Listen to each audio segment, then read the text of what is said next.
그래서 우리는 말씀을 들을 때도, 간증을 들을 때도 정말 우리가 차근히, 너무 급하게 막 반응하지 말고 이게 정말 성경적인가 충분히 검토해보고 따라가야 된다는 것입니다.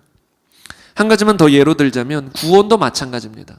성경에 보면 믿음으로 구원받는다는 구절도 많고요, 죄사함을 얻는 회개라는 표현부터 시작해서 회개를 통해 구원을 얻는다는 구절도 많습니다.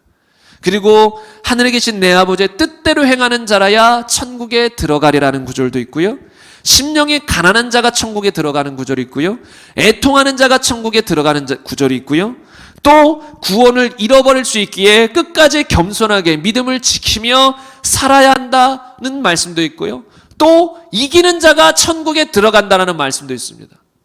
그런데 어떤 사람들은 여기서 믿음에 관련된 구절들만 몇 개 뽑아가지고 믿으면 천국 갑니다, 회개, 끝까지 믿음 지키고 심령의 가난, 애통, 끝까지 아버지 말씀대로 살아가는 행함 있는 믿음, 이런 것은 제껴놓고 믿음만 말해요. 어떤 믿음이요? 구세주로 믿는 믿음.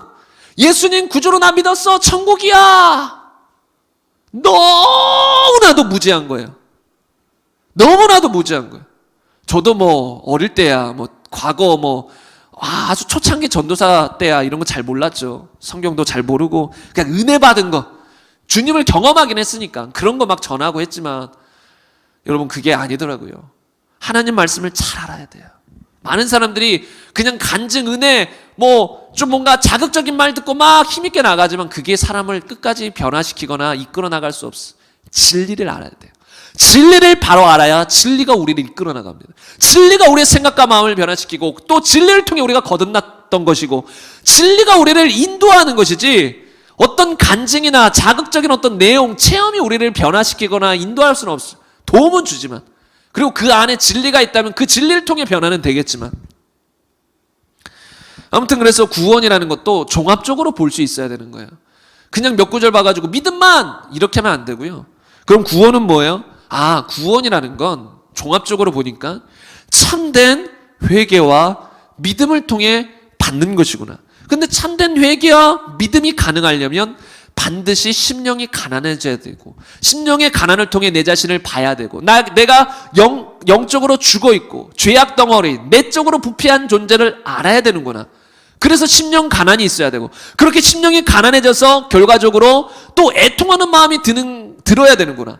나의 영적으로 죽어있는 모습을 보고 내적 부패를 보고 애통하는 마음이 들 때, 그렇게 될 때 참된 회개가 터지고 그리고 참된 믿음이 생길 수 있다는 것이에요. 그런 사람이 구원받는 것이고, 또 그렇게 구원받은 사람은 어떻게 살아야 돼요? 행함 있는 믿음으로 끝까지 믿음을 지켜야만, 구원을 잃어버리지 않고 끝까지 아버지 뜻대로 행하는 자로 걸어가야만 구원을 잃어버리지 않고 천국에 들어갈 수 있다는 것이에요. 그래서 성경에는 이기는 자는 천국을 유업으로 받는다라고 합니다. 왜요? 끝까지 믿음을 지켰다라는 거예요. 끝까지 사도 바울처럼 내가 내 믿음을 지켰으니, 나의 달려갈 길을 다 마치고 믿음을 지켰으니 이제후로는 나에게 의의 면류관이 예비되어 있다. 이거는 이긴 자, 끝까지 믿음을 지킨 자만 할 수 있는 고백이에요. 그러니까 구원이라는 건 우리가 회개와 믿음을 통해서 받는 것이에요. 내가 노력해서 그 대가가 아니라 회개와 믿음을 통해 받는 것이지만, 회개와 믿음을 통해서 받는 순간 우리는 하나님의 통치 안에 들어가고 주님의 구원하심, 보호하심 안에 또한 들어가고 또 예수님을 주인으로 믿는 주님의 종된 상태로 살아가는 거예요. 제자로 살아가는 거예요. 그렇기 때문에 우리가 그 상태에 머물러 있어야 돼요. 주님의 종된, 제자된, 하나님의 통치된 상태에서 머물러서 걸어가야 되는 거예요. 그게 다른 말로 믿음을 지키며 살아가는 거예요. 그렇게 믿음을 지키며 살아갈 때 마지막 날에 최종적으로 주님이 천국으로 데려가시는 거예요. 그러나 많은 사람들이 중간에 믿음을 포기합니다. 교회는 다녀도 믿음 포기한 사람 많아요. 더 이상 순종하지 않고 하나님의 통치 안에 살지 않고 예수님을 주인으로 믿고 순종하지 않는 사람, 교회는 다녀도 믿음을 부인한 사람. 제가 말하는 건 어쩌다가 실수하고 어쩌다가 연약해서 넘어지고 이런 걸 말하는 게 아닙니다. 그냥 아예 회개도 않고 계속 죄를 지으며 살아가는 거, 끝까지 포기하지 않는 죄를 이 안에 품고 다니는 거, 그런 사람은 믿음을 지킨 사람이 아니고 믿음 있는 사람이 아니에요. 우리가 넘어질지언정 바로 회개하고 다시는 이 죄를 짓지 않으리라. 주님 도와주세요 하고 계속 전진해야 되는데, 어떤 사람들은 뭐 여러 가지 죄일 수도 있지만 보통 한두 가지 죄를 아예 타협하고 있어. 이 죄는 회개 안 할 거야. 하나님이 용서하라고 해도 나는 다른 것에 대해서는 순종해도 용서는 순종 못해. 용서는 안 돼, 안 돼, 안 돼. 이 왼수 같은 놈 용서 못해. 그럼 이 사람은 그것 때문에 지옥 갈 수 있다는 거예요. 용서하고 싶지 않은 마음이 누구나 들 수 있습니다. 그러나 그 사람은 그런 마음이 들 때 또 하나님이 계속해서 아니야, 너 용서해야 돼. 나의 뜻은 네가 용서하는 거야. 나도 너를 용서했듯이 너도 용서해야 돼.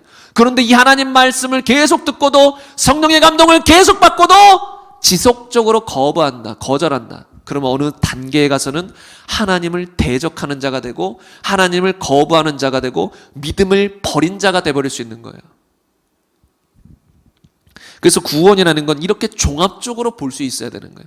단편적으로 보면 안 된다는 것입니다.